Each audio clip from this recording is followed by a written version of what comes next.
welcome to Going Live with the Global Science Show.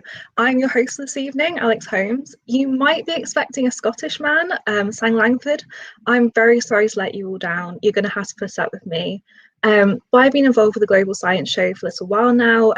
I've hosted some of the shows, so I'm very excited to be your guest host for this evening. I'm chatting to Leanne, but before I invite her onto the stream, I think there's something very important to address. And that is the 72 people that voted for me to drink out of this cursed mug this evening. Thank you so much to all of you for making these choices for me. So with no further ado, let's invite up Leanne. Hiya. Hi, nice to see you. I'm Leanne, a Scottish woman instead. Yeah, between us somehow makes up for a Scottish man, right? Somewhere. I'm going to say better. Yeah, I'll go with that. So yeah, why don't you introduce yourself? Oh, sorry. Thank you. I was going to say, I guess I should introduce myself. Great minds. Yeah, I'm Leanne. I use she, her pronouns. Them is also chill because gender is just a construct. And for anyone needing an audio description, I have long hair, which is purple and then pink and then orange. I'm wearing a pink nerdy shirt, and in the background I have fairy lights, a plant, and a picture which I drew, which is also very nerdy. It's nerds all the way down here. Wow, you drew that. That's really cool. So do you want to tell us what you do? Kind of psychom, teaching, tell us everything. Yeah. Okay, so I'm really happy to be part of this global sci show thing, and be invited on to do SciComm, because honestly, I'm always unsure whether I count as a science communicator or not. I spend all day, every day communicating maths, which obviously is part of STEM. The M of STEM is the M of STEM. And so I must be a science communicator because that's what I do. But I'm not really sure how I have no idea what I'm doing. So if anyone else feels like that, basically it came from, you see cool videos of people like rollerblading or I don't know, just in their element doing really cool things. And I was like, oh man, I wish I could do stuff like that. I should learn to like rollerblade or do hula hoop or trapezium or something really exciting. Yeah, and impressive to see, but I don't have those skills. And then I realized that you don't actually, the list of things that you think you should get good at, no, that's unrealistic.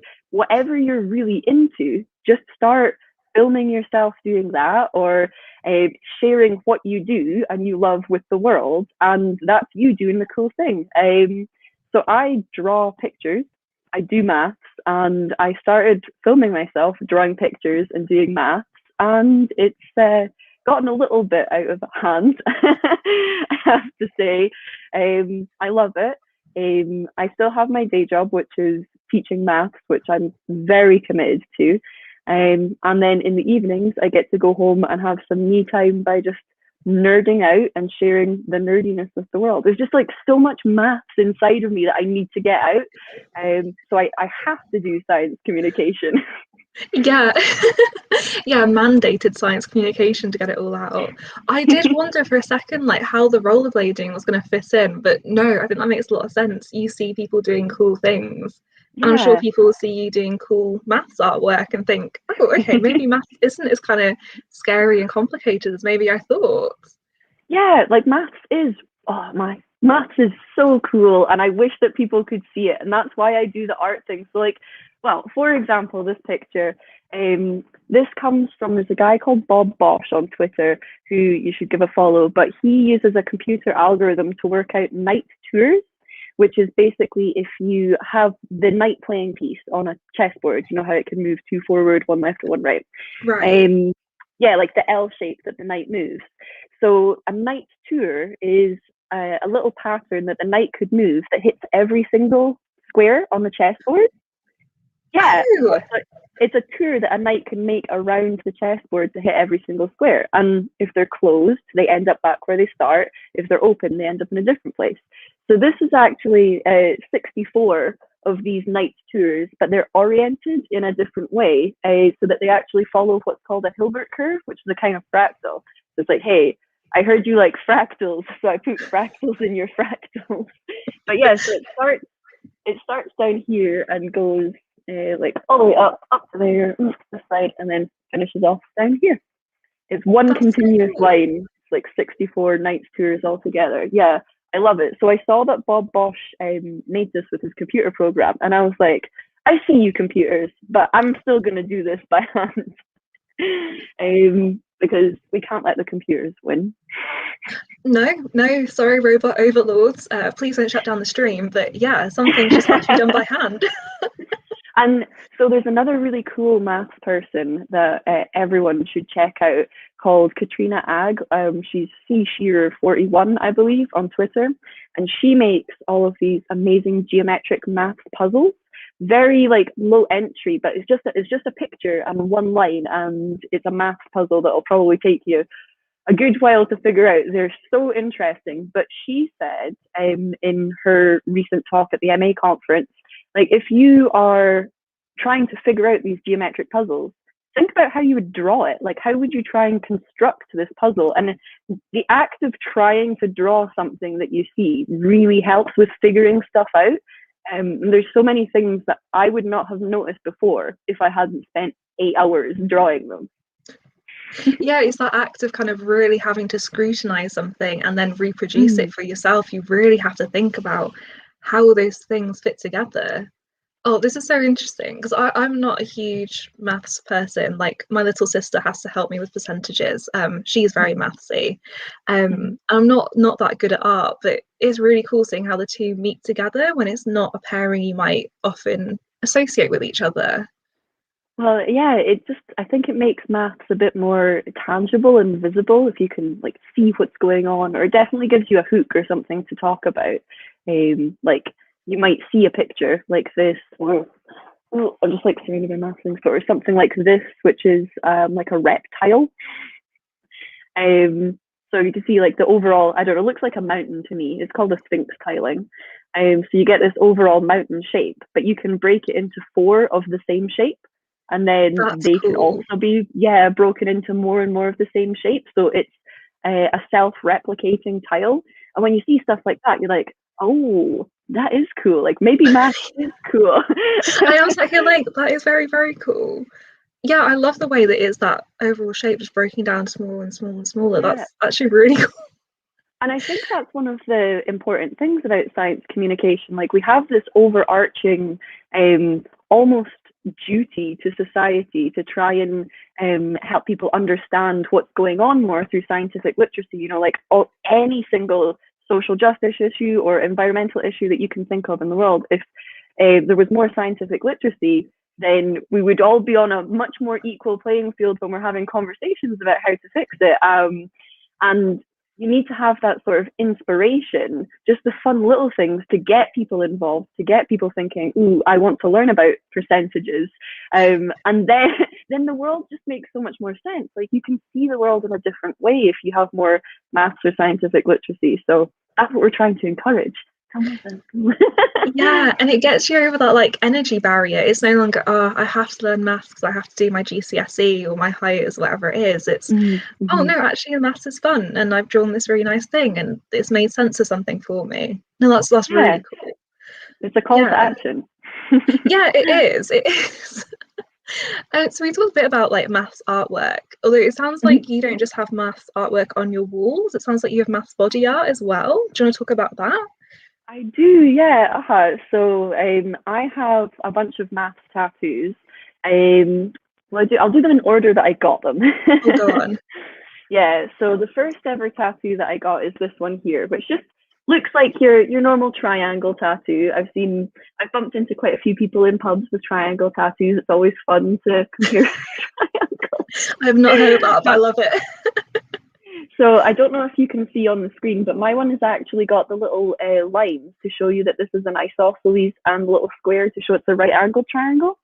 So yeah, it's an isosceles right angle triangle. I love that you can get that combination. Something fun to think about is like which combinations of triangles are possible, because like you can't have an equilateral right angle triangle, that won't work. But yeah, so a lot of people will recognize this as the 1, 1, √2 triangle. because you've got length one, do a little bit of Right. Pythagoras. Do you want to do some Pythagoras? Can you remember? That is a squared plus b squared equals c squared, right? So 1 squared plus 1 squared. Is obviously 2, 2 squared, 2 squared. Yeah, okay. And that's an So you would do irrational the number. so you do the square root of 2, and that's your hypotenuse. There's an irrational number. So the reason I got this tattoo is just because Pythagoras, which we've named this theorem after, even though it was discovered in various different places across the world before Pythagoras. Yeah. Oh, really? Oh yeah, for sure. China, India, like almost all cultures have a Pythagoras theorem before Pythagoras. It's just that it got named after him. I'll let you figure out why that name Oh, stuck. yeah, wild guess there.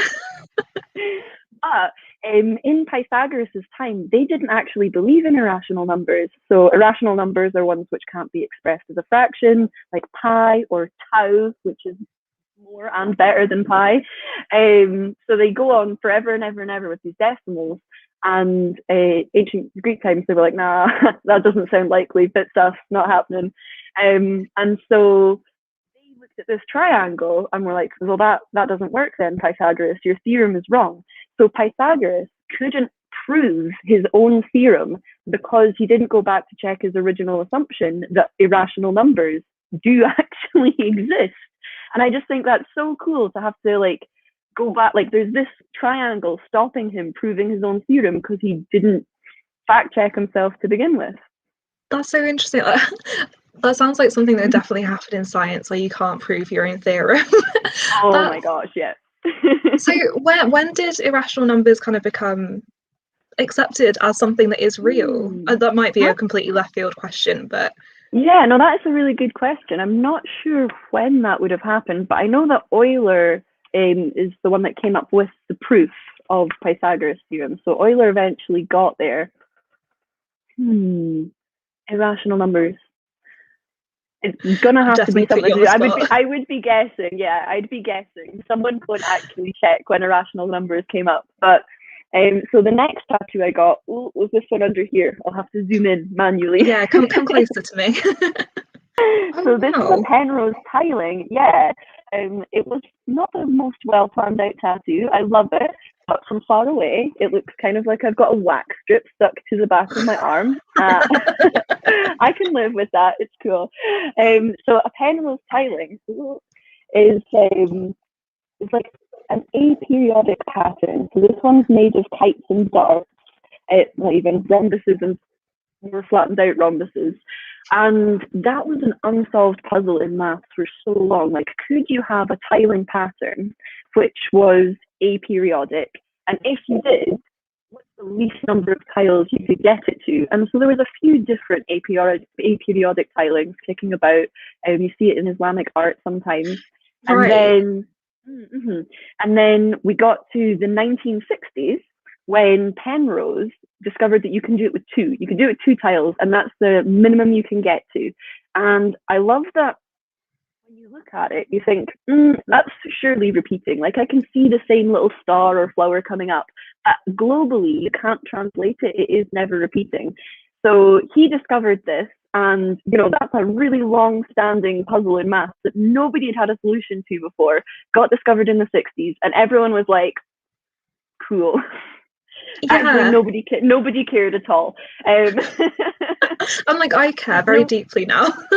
Yeah, there's no Nobel Prize for maths. We've got a Fields Medal, that's cool, but there is a Nobel Prize for chemistry. And in 2013, the Nobel Prize for chemistry was awarded because someone whose name I forget discovered that the chemical structure of aluminium alloy atoms is a Penrose tiling. I think I vaguely remember learning about this because I think for a while nobody accepted it. No one accepted that you could have these kind of ununiform crystals, really. And there's a lot of controversy. But it's all about that kind of standing up for knowing that something is actually happening. Yeah, that's really cool.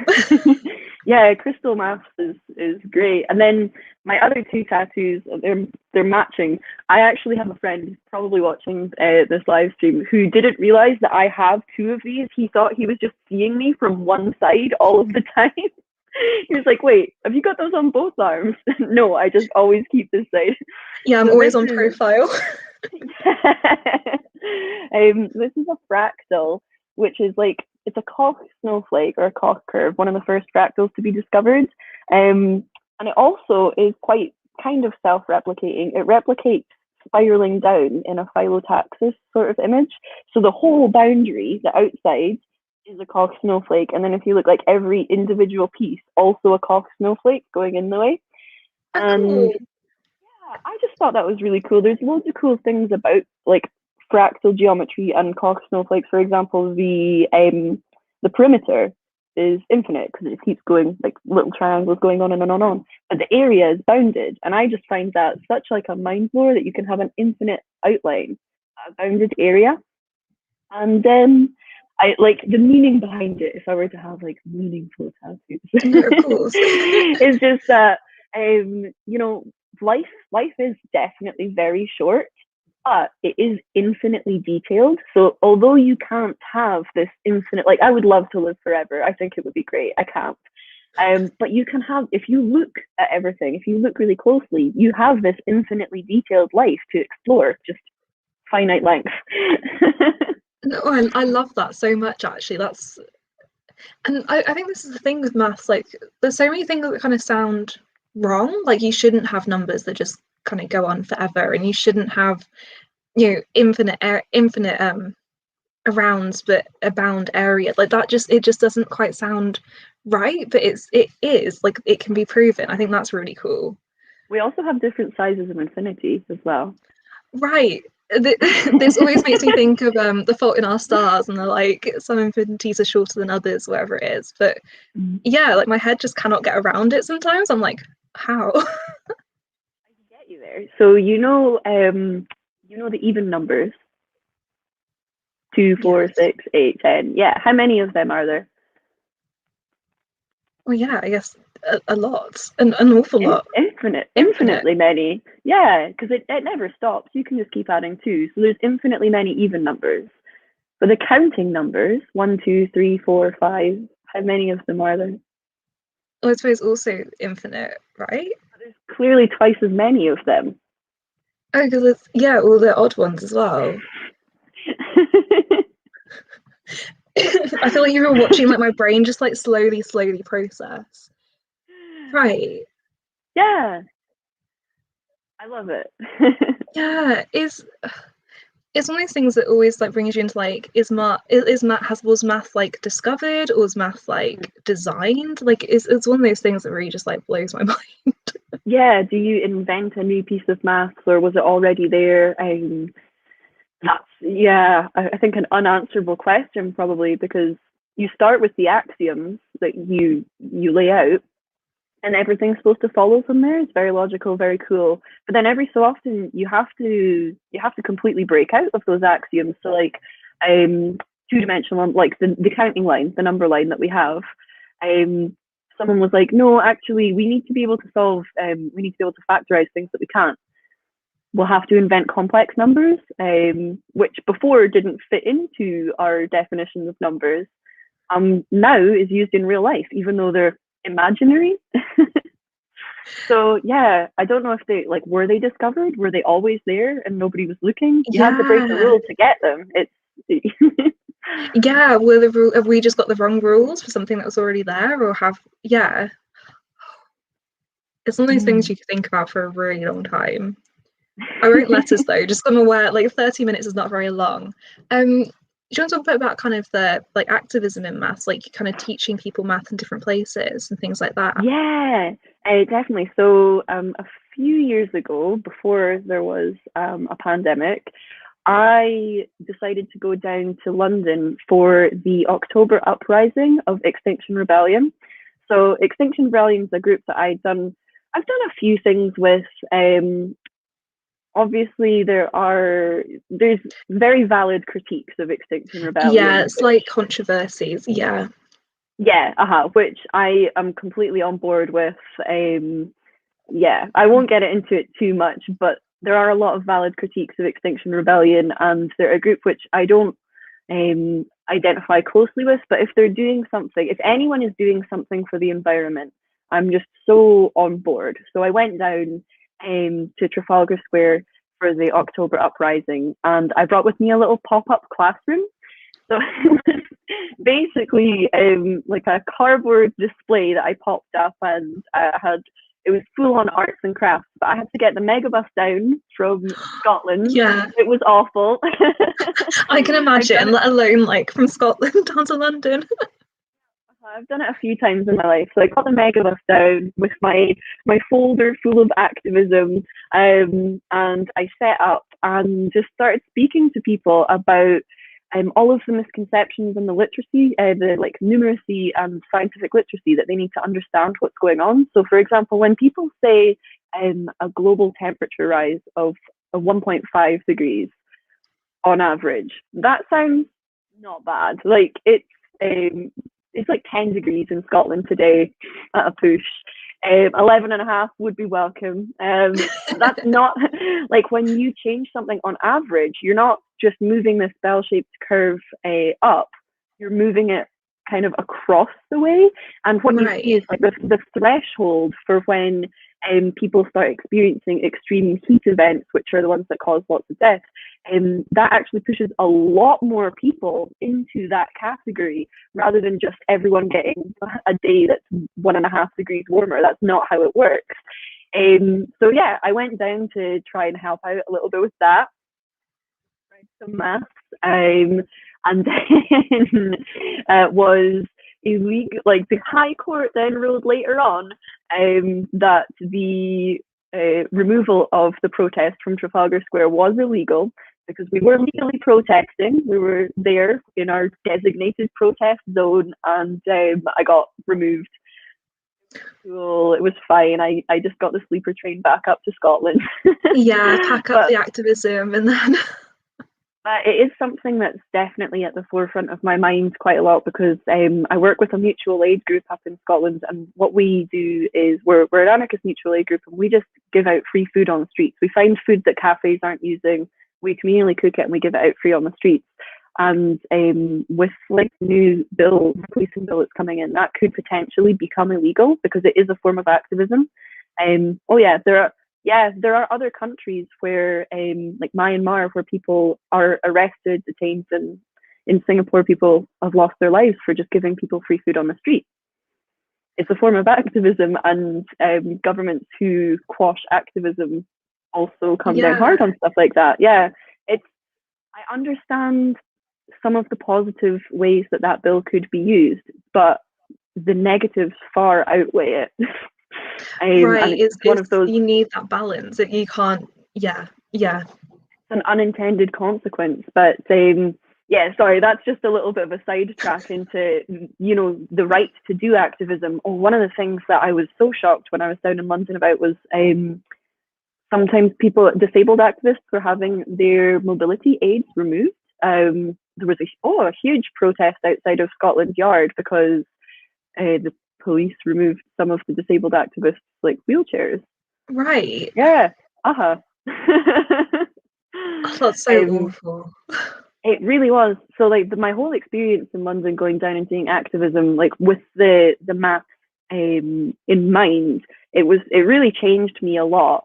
Just some of the things I saw, it was such an experience. And I would say that you should get involved with your local community, get involved with what's going on in the world, and bring whatever you have to that. So I have maths, like that's what I can bring to the world. So just combine things that you like and that you can do. So I know yourself, you're like biology and what else are you doing with your biology? Biophysics, biochemistry. Put bio in front of a word and like it's probably what I'm doing. Yeah, I think that's absolutely the way forward, is everything interdisciplinary and joining stuff together. But like any issue that you have with the world, and please do feel empowered to change that and do it through what you have.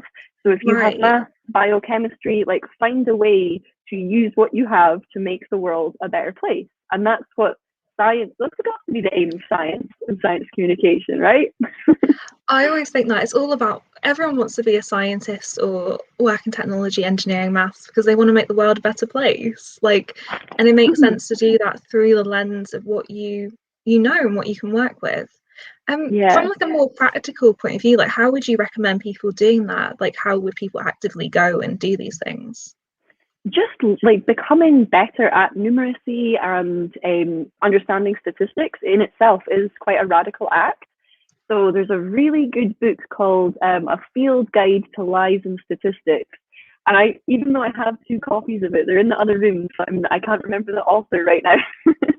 That's fine. But yeah, increasing your own understanding of statistical fallacies or the way that statistics can be bent. Another really good book is Weapons of Mass Destruction by Cassie O'Neill. Yeah, so she talks about racist policing algorithms. So just understanding how the maths that we use is already politicized and how it affects the world, and then upping your maths game or your numeracy game so that you can see a little bit more of what's going on, keep an eye and be like, I understand the effect of this, and you know, I can hold weight in a conversation. Sometimes there's a lot of like I'm going to use the word gatekeeping, but I might not be using it particularly in the right way. But sometimes people like to throw down statistics as I have a stat, I win this conversation or this argument, I am right, without really looking into, well, from the science point of view, how was the data collected? From the statistics point of view, like, is that average even valid? If your head is in an oven and your feet are in ice blocks, on average, your body temperature is just fine, but you are not. Like, is it a valid average to even take? So I would say learn as much as you can. That is a radical act. Knowledge is power. Yeah, and it lets you question things with standing. I think that's a really, really good point. Yeah, completely and utterly. Yeah, I've really enjoyed this conversation. We have kind of 2-ish minutes left. Please don't let me get run away because I will just ask you even more about maths. I love it. So is there any maths that you think people could do with knowing, or any kind of fun maths people might need to know, things like that? Things you should get involved with. So definitely, if you don't already watch number file videos, that's your go-to place. Like, if you are liking this conversation, you want to hear more about maths and how awesome maths is, number file is where you've got to go. Katie Steckles, give her a follow. She is a wonderful person, and she does super badass things like organize en masse changing of Wikipedia articles to accurately reflect women's contributions to maths and science. And she runs the Math Jams, which happen all across the world, and they're online as well. So they're the second to last Tuesday of every month. Get involved in Math Jams, and you know, that's a really good in. Hannah Fry, read her book Hello World, follow Hannah Fry. Annie Perkins Math Art Challenge. You'll find Annie Perkins on Twitter. Her blog is Arbitrarily Close, and just once you're in that kind of circle, you'll see more popping up. It's all great. Also, I have to give kudos to your mugs, and I brought my donut. I'm so glad that we have like on point mug game today. This is all good going. Yeah. I was a little disappointed I didn't get to use my scientist mug, but no, I think that's such a like comprehensive list of things for people to kind of look for, get involved in. I'll definitely pick your brain and like make them into a little like reading list thread or something for people to follow up on, because I think that's so valuable. Thank you so much. Like tiny little zines as well. So we recently did like a maths zine fest. You can get that on Public Maths. They put up all of the maths zine fest things. So there's a whole maths zine community as well to get involved in. I know we don't have time, but maths is just like infinitely cool, and we don't have all the time. I'm like, let's extend this by another hour. I'm sure Sam won't notice. Oh no, so cool. Like, definitely people. We should have Alian's Twitter along the bottom. Go check out her math lines. Go check out everything she's doing, because it sounds really, really cool. I'm afraid I'm going to have to very briefly get rid of you though. So Thank you so much for talking to me. Thanks for having me on. Of course. So thank you so much for watching Going Live with the Global Science Show. I've had an absolute blast doing this. Hopefully Sam is okay with us going kind of 30 seconds over, because I think this has been such a cool conversation.